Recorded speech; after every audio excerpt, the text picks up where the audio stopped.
NEET প্রশ্ন ফাঁসের প্রতিবাদে কলকাতায় এভাবেই পরিস্থিতি উত্তপ্ত হয়ে ওঠে। ধর্মতলা চত্বর একেবারে রণক্ষেত্রের চেহারা নেয়।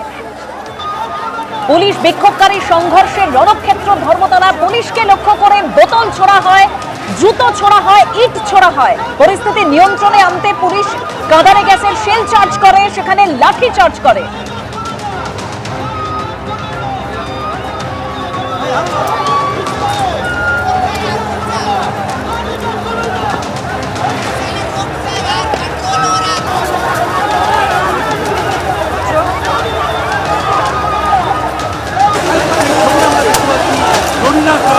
কার্যত রণক্ষেত্রের চেহারা এবং কলকাতা পুলিশ আধিকারিকরা তারা যেমন রয়েছেন তারা দুটি কাঁদানে গ্যাসের সেল চার্জ করা হলো ধর্মতলার মোড়ে।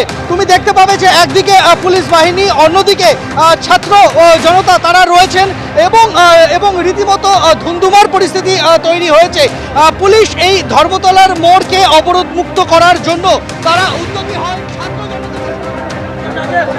দুদিক থেকে দুটি টিয়ার গ্যাসের সেল চার্জ করা হলো এবং এই মুহূর্তে ধর্মতলার মোড়ে র্যাব, কমব্যাট ফোর্স এবং কেন্দ্রীয় আধা সামরিক বাহিনী তারা এখানে প্রস্তুত রয়েছেন এবং তাদের বিশাল বাহিনী মোতায়েন করা হয়েছে এখানে। এবং এই মুহূর্তে ধর্মতলার গোটা মোড় জুড়ে সেখানে কিন্তু যারা বিক্ষুব্ধ ছাত্ররা রয়েছেন, যারা প্রতিবাদী ছাত্ররা রয়েছেন, তারা এখানে জমায়েত করে রয়েছেন। তাদের একটা অংশ এখন এখানে তারা জমায়েত করেছেন, অন্যদিকে একটা অংশ তারা রানী রাসমণি রোডের দিকে চলে গিয়েছেন। এই মুহূর্তে রীতিমতো উত্তপ্ত পরিস্থিতি তৈরি হয়েছে ধর্মতলার মোড়ে। ধর্মতলার মোড় যেটা অবরুদ্ধ হয়ে রয়েছে, সেই অবরোধকে তোলার জন্য এখানে লাঠিচার্জ এবং কাঁদানে গ্যাসের সেল চার্জ করতে হলো পুলিশকে, আমরা দেখতে পেলাম। পরিস্থিতি এখনো রীতিমতো উত্তপ্ত রয়েছে। এখানে যারা বিক্ষোভকারীরা রয়েছেন, বিক্ষোভকারীদের সঙ্গে কথা বলে পরিস্থিতিকে সামলানোর চেষ্টা করছে পুলিশ বাহিনী, তবে এখনো পরিস্থিতি পুরোপুরি নিয়ন্ত্রণে আসেনি। যারা ছাত্ররা রয়েছেন তারা আরও সংখ্যায় আসছেন এখানে ধর্মতলার মোড়ে, তারা প্রতিবাদ জানাচ্ছেন এবং ধর্মতলার মোড়ের এই মুহূর্তে সংযোগকারী যতগুলি রাস্তা রয়েছে প্রত্যেকটা রাস্তা দিয়ে কিন্তু এই মুহূর্তে ছাত্রদের দখলে রয়েছে বলা যেতে পারে। পুলিশ চেষ্টা করছে তাদেরকে বলে বুঝিয়ে তাদেরকে এখান থেকে অবস্থান তোলার জন্য, কিন্তু ছাত্র নেতা আমরা জানি না অবশ্যই। আর এই নেগেটিভ পিয়ারটের আগে অনেক জায়গায় ছড়ানো হয়েছে হয়তো যে পুলিশের তরফ থেকে হামলা শুরু হয়েছে, কিন্তু আমাদের এখানে আমরা দেখেছি সচক্ষে যে পুলিশের তরফ থেকে হামলা শুরু হয়নি। পুলিশরা আটকাতে আসছিল আর সেখানে আমাদের এত ছাত্র সমাজের মাঝখান থেকে এক দুজন উঠে সামনে এগিয়ে আসছিল, তারা তেড়ে আসছিল। তবে তারা ছাত্রছাত্রী ছিল না অবশ্যই, তারা আমাদের ডাকে অবশ্যই আসেনি বাইরে থেকে। পুলিশকে লক্ষ্য করে যেভাবে ইট বৃষ্টি করা হয়, জুতো ছোড়া হয়, বোতল ছোড়া হয়, একেবারে সে জায়গায় পুলিশ পরিস্থিতি নিয়ন্ত্রণে আনার জন্য সেখানে লাঠি চার্জ করে, কাঁদানে গ্যাসের শেল চার্জ করে, বিক্ষোভকারীদের তাড়া করে পুলিশ, যে ছবি আপনারা দেখতে পাচ্ছেন। স্বপনদা, একজন এক্ষুনি যেটা বললো আর আমি এতক্ষণ যেটা বলছিলাম ঠিক একই জিনিস হয়েছে, যে যারা ছাত্রছাত্রী আছে তারা এটাকে শান্তিপূর্ণ আন্দোলন করতে চেয়েছিল, কিন্তু এই শান্তিপূর্ণ আন্দোলনের মধ্যে যে সমাজবিরোধী যারা ঢুকে পড়েছে এবং যাদেরকে ঢুকিয়ে দেওয়া হয়েছে পরিকল্পনা করে যে তোমরা এগুলো করো, তোমাদেরকে এগুলো করতে হবে, কারণ পশ্চিমবাংলাকে বিজেপি মুক্ত করতে হবে, বিজেপির থেকে দখল নিতে হবে, এই অসামাজিক তত্ত্ব এবং সমাজবিরোধী এই তত্ত্বগুলো তারা আজকে এখানে প্রকাশ হচ্ছে। যে কারণে এক্ষুনি যেটা বলছে যে পুলিশ আগে কিছু করেনি, আমরা তো পুলিশকে দেখছি দিল্লির ঘটনার পর পুলিশ অত্যন্ত শান্তভাবে দাঁড়িয়ে আছে, কিন্তু তাদের দিকে ইট ছোড়া হচ্ছে, বোতল ছোড়া হচ্ছে, জুতো ছোড়া হচ্ছে, সব কিছু ছুঁড়ে পরিস্থিতিটাকে উত্তপ্ত করে দেওয়ার একটা প্রচেষ্টা চলছে। পুলিশ খুব শান্তিপূর্ণভাবে এখনো পর্যন্ত এটাকে দমন করার চেষ্টা করছে, কিন্তু পরিস্থিতি হাতের বাইরে গেলে যা যা করার পুলিশ নিশ্চয়ই তার ব্যবস্থা করবে। এবং আমার মনে হয় যারা শান্তিপূর্ণভাবে আন্দোলন করতে গেছে তারা নিশ্চয়ই চাইবেন না এই ধরনের ঘটনা ঘটুক। এবং এর মধ্যে যে বাম আর অতিবাম এরা ঢুকেছে, যারা এইগুলো সংগঠিত করছে, এই অতিবামেদের মধ্যে কিছু ডিএসও বা কিছু আইএসএ বা ডিএসএর যারা আছে তারা এই ধরনের বিশৃঙ্খলা করতে চাইছে। এসবেরও কিছু তত্ত্ব আছে, তারাও এই ধরনের ব্যবস্থা তৈরি করতে চাইছে। আমরা বলবো শান্তিপূর্ণভাবে আন্দোলন করুন। আন্দোলনের জন্য আপনারা যদি আলোচনায় বসতে চান তাতেও সবাই রাজি আছে, কিন্তু পরিস্থিতি উত্তপ্ত করবেন না, সাম্প্রদায়িক গ্রুপ দেবেন না এবং পশ্চিমবাংলাকে অশান্ত হওয়ার কোনো প্রচেষ্টা করবেন না। সরকার আপনাদেরকে ছেড়ে দেবে না, কড়া হাতে দমন করা হবে, কারণ বিজেপি সরকার চলছে, এটা মনে রাখবেন আপনারা। এবং এই বিজেপি সরকার পশ্চিমবঙ্গে ওই যুক্তফ্রন্টের সময়টুকু বাদ দিলে সম্ভবত সবচেয়ে স্বল্প মেয়াদে সরকার হতে চলেছে, এবং সেটা বিজেপি নেতাদের যে আত্মবিশ্বাসের চূড়ান্ত অভাব আমরা দেখতে পাচ্ছি তার থেকে একদম দিনের আলোর মতো স্পষ্ট। আপনারা ভোট লুট করে ইলেকশন কমিশনকে ম্যানেজ করে কেন্দ্রীয় বাহিনী দিয়ে যাবতীয় কারসাজি করে ক্ষমতায় হয়তো এসছেন, কিন্তু জনমত যে আপনাদের দিকে নেই। ক্ষমতায় আসার সরকার গঠনের মাত্র 2 মাসের মাথায় এমন একটা ইস্যু নিয়ে না, এটা যে কারা ধর- বলছে? স্বপন তোমরা দা, স্বপন দা, ভোট আপনাদের তো তোমরাই করো ভাই। আপনার সময় ডিস্টার্ব করি স্বপন দা, এটা করবেন না প্লিজ। একটু অনির্বাণের বক্তব্য শুনুন। এবার এই 2 মাসের মাথায় যে ধরনের আন্দোলন আপনাদের ফেস করতে হচ্ছে, এখানে নিশ্চিতভাবে বাম ছাত্রছাত্রীদের সংগঠন এই আন্দোলনের ডাক, এই আজকে মিছিলের ডাক তারা দিয়েছিলেন, কিন্তু এটা তো দিনের আলোর মতো স্পষ্ট যে লাখের বেশি জমায়েত, সম্ভবত 1.5 থেকে 2 লাখের কাছাকাছি চলে গেছে। এই জমায়েতটা এই ছাত্রছাত্রী সংগঠন না, তারা মিলে করেনি, তারা ডাক দিয়েছিল, তাদের উপস্থিতি নিশ্চয়ই ছিল। সাধারণ ছাত্রছাত্রীরা কোনো রকম পার্টির ব্যানার বাদ দিয়ে তেরঙ্গা পতাকা হাতে যেভাবে রাস্তায় নেমেছেন, এই বিক্ষোভ সামলানোর ক্ষমতা আপনার কেন স্বয়ং অ্যাডলফ হিটলারেরও নেই। সুতরাং অ্যাডলফ হিটলার যেটা পারেনি, তার ছাত্র, তার শিষ্য, রাজনৈতিক ভাবশিষ্য যারা, সেই RSS এর যারা এখন পলিটিক্যাল ফ্রন্ট, সেই বিজেপিও যে পারবে না, এ নিয়ে কোনো সন্দেহই নেই। আজকে শুভেন্দুবাবু তিনি মুখ্যমন্ত্রী হয়েছেন, তার প্রতি আমাদের শুভেচ্ছা, কিন্তু তিনি অত্যন্ত স্বল্প মেয়াদের মুখ্যমন্ত্রী হিসেবেই থেকে যাবেন বলে বোঝা যাচ্ছে। জনমত যেভাবে তার বিপক্ষে চলে গেছে, ছাত্র যুবরা যেভাবে রাস্তায় নেমেছে, বিভিন্ন গরিব মানুষের বিভিন্ন ক্ষেত্রে পেটে যেভাবে আপনারা লাথি মেরে চলেছেন এবং নির্লজ্জভাবে তাদের রুটি রুজি কেড়ে নিচ্ছেন, আপনাদের সরকারের মেয়াদ অত্যন্ত স্বল্প। আমি যে কোনো রাজনৈতিক দলের প্রতিনিধি হতেই পারি, কিন্তু সাধারণ মানুষ হিসেবে আমি দেখতে পাচ্ছি। কথা তুমি বললে না, এই প্রসঙ্গে আমার সেই ছবিটা মনে পড়ে গেল কসবার ডিআই অফিসে, যখন ওই চাকরিহারা শিক্ষক শিক্ষিকারা যখন তারা হকের দাবিতে আন্দোলন করছিলেন, তখন কিভাবে বুকে লাথি মারা হয়েছিল, একেবারে পেটে লাথি মারা হয়েছিল। প্রসঙ্গটা তুললে তখন কি পরিস্থিতি তৈরি হয়েছিল, আমরা একেবারে সেই ছবি দেখেছি। সলিলদা, দেখো, আসলে ব্যাপারটা জানতে হবে তোমাকে। মানে ধরো এর মধ্যে দেখো বাম আছে, অতি বাম আছে, এআইডিএসও আছে, এবং সবচাইতে বড় কথা এর মধ্যে কিন্তু ওই সিজেপির কিছু অ্যাক্টিভিস্ট রয়েছে যাদের যোগাযোগ কিন্তু কোচবিহার এবং জলপাইগুড়ি, বিশেষ করে মাসুম আক্তার, রবিনুর আলম, রমজান আলী, টুটুল মিয়া, এদের নেতৃত্বে কিন্তু এটা কিন্তু স্পেশাল ব্রাঞ্চ বা ইন্টেলিজেন্স ব্রাঞ্চের কাছে খবর আছে এখন পর্যন্ত যতটা জানি। এবং এসে কিন্তু এরা আর কিছুই না, এখন পশ্চিমবঙ্গে কলকাতাতে একটা উত্তপ্ত পরিস্থিতির সৃষ্টি করার চেষ্টা করছে। পুলিশ কিন্তু যথেষ্ট রেস্ট্রেইন এবং যথেষ্ট পেশেন্স দেখাচ্ছে এবং অত্যন্ত পারদর্শিতার সঙ্গে এদের কিন্তু এখন পর্যন্ত ট্যাকেল করছে। যদিও অনেক রাজনৈতিক প্রতিনিধিরা তাদের জ্যোতিষ পাণ্ডিত্য দেখিয়ে অনেক কিছু আগের থেকে ফোরকাস্ট করে দিতে পারেন, মানে কিন্তু আপনি যে কথা বলছেন, মানে সলিলদা, দিল্লিতে আমরা যে ছবিটা দেখেছিলাম কিভাবে লাঠিচার্জ করা হয়েছিল, একেবারে যেদিন থেকে ওই আন্দোলনটা একেবারে আপনার মানে কতজন পড়ুয়া হাসপাতালে ভর্তি রয়েছে, সেই ছবিটাও আমরা দেখেছিলাম। আমি সেই তুলনামূলকভাবেই মানে 20 তারিখ বলছি যে পারদর্শিতা এবং ট্যাক্টনেস যেভাবে দেখাচ্ছে পুলিশ, কিন্তু hats off to Kolkata police এবং স্পেশাল ব্রাঞ্চ, তাদের প্রতি কিন্তু যদিও তারা আক্রান্ত হচ্ছে, লাঠি যাচ্ছে, বোতল যাচ্ছে, পাথর যাচ্ছে এবং জুতো ছুঁড়ে মারছে পর্যন্ত, পুলিশ কিন্তু খুব রেস্ট্রেইন। সুতরাং এই রেস্ট্রেইনটা থাকুক।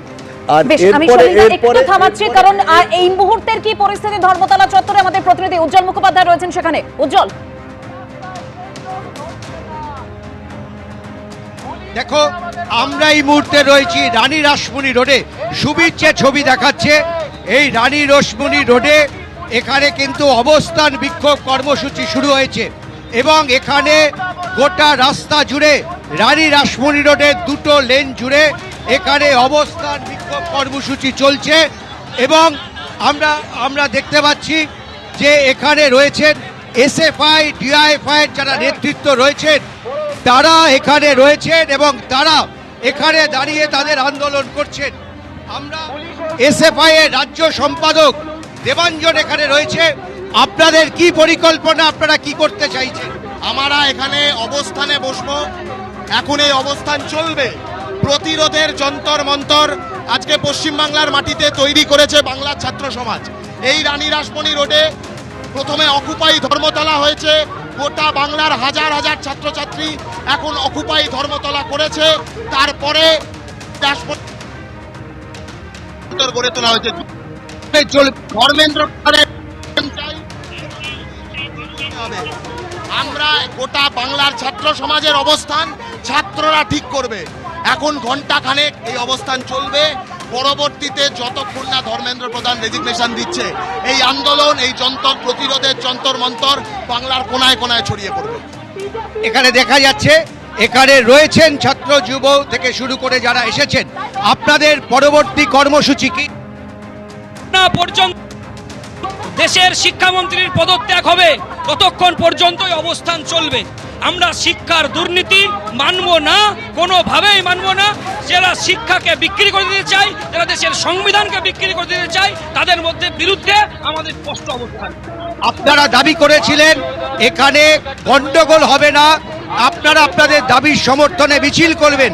আমরা দেখলাম পুলিশ আক্রান্ত হলো, তাদের উপরে ঢিল মারা হলো, মিডিয়া আক্রান্ত হলো, তাদের ক্যামেরা কেড়ে নেওয়া হলো, কি বলবেন?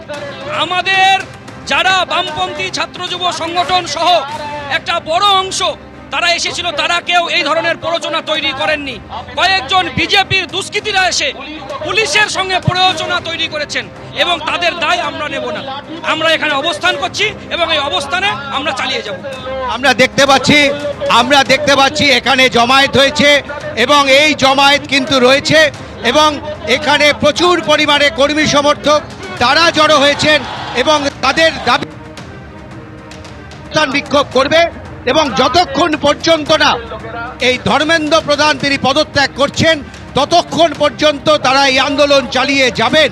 অর্থাৎ তাদের দাবি, রাজ্যের বিভিন্ন প্রান্ত থেকে যে সমস্ত ছাত্র যুবরা এসেছেন দেশের মানুষ, তাদের এই আন্দোলন সেই আন্দোলন চলবে। এবং রানী রাসমণি রোডের সুবীর যে ছবিটা দেখাচ্ছে, রানী রাসমণি রোডের যে দুটো লেন রয়েছে, এই লেন এবং পাশের যে লেন, সেই লেন কিন্তু এই মুহূর্তে বসে পড়েছেন এবং প্রশাসনের সঙ্গে তারা কথা বলেছেন। তাদের যেটা দাবি যে তারা এই আন্দোলন চালিয়ে যাবেন যতক্ষণ পর্যন্ত না ধর্মেন্দ্র প্রধান তিনি পদত্যাগ করছেন এবং কেন্দ্রীয় সরকার সেই কথা ঘোষণা করছে, ততদিন পর্যন্ত এই রাস্তায় তারা আন্দোলনে বসে থাকবে। পরবর্তী কর্মসূচি তারা ঘোষণা করবেন। কিন্তু এই মুহূর্তে ধর্মতলা দুটো লেন দখল করে বসে রয়েছেন ছাত্র যুবরা এবং তাদের এই আন্দোলন চলছে।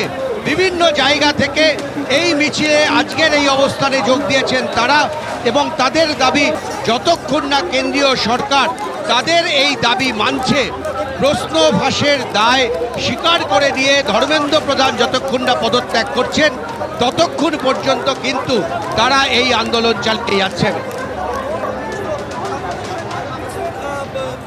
যে ছবি আমরা দেখতে পাচ্ছি, একেবারে দুটো লেন জুড়ে এই অবস্থান বিক্ষোভ চলছে। রানী রাসমণি রোড এবং সেই রোডে দুটো লেন জুড়ে এই অবস্থান বিক্ষোভ জমায়েত করেছেন আন্দোলনকারীরা।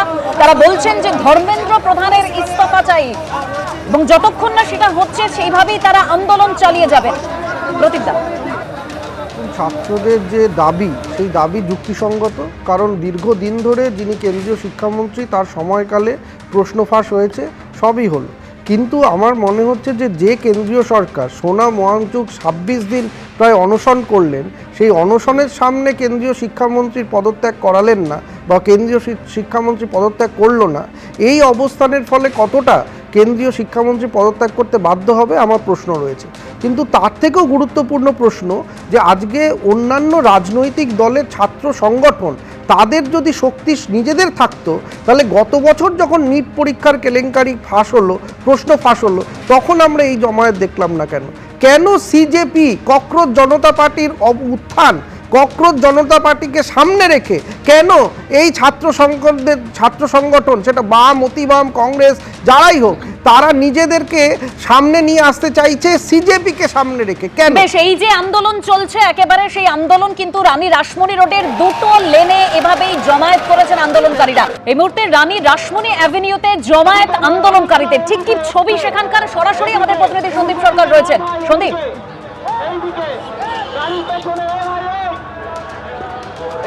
আগে ধর্মতলা মোড়কে অবরোধমুক্ত করতে পেরেছে পুলিশ। এই মুহূর্তে যান চলাচল শুরু হয়েছে ধর্মতলা মোড়ে।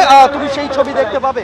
ধর্মতলা মোড়ে লেনিন সরণি, SN ব্যানার্জি রোড সর্বত্রই যান চলাচল শুরু করা হয়েছে। অন্যদিকে এখানে বিশাল পুলিশ বাহিনী মোতায়েন করা হয়েছে ধর্মতলা মোড় এবং সংলগ্ন যে রাস্তাগুলি রয়েছে তার প্রত্যেকটা অংশে। আর অন্যদিকে যারা ছাত্ররা ছিলেন, যারা প্রতিবাদীরা ছিলেন, তাদের প্রত্যেককে রানী রাসমণি রোডে যে অংশটা রয়েছে সেখানে প্রতিবাদীদের যে জমায়েত সেটা সেই জায়গায় পাঠিয়ে দেওয়া হয়েছে। সেখানেই এই মুহূর্তে বিক্ষোভকারীরা রয়েছেন, সেই জায়গায় তারা প্রতিবাদীরা রয়েছেন। বিশাল পুলিশ বাহিনী মোতায়েন করা হয়েছে। তারা এখানে প্রত্যেকটা অংশে রানী রাসমণি রোডের প্রত্যেকটা অংশে তারা সেই ছবি আমরা দেখতে পাচ্ছি। রানী রাসমণি অ্যাভিনিউতে আন্দোলনকারীরা তারা এই মুহূর্তে জমায়েত করেছেন, প্রচুর পুলিশ এখানে মোতায়েন রয়েছে।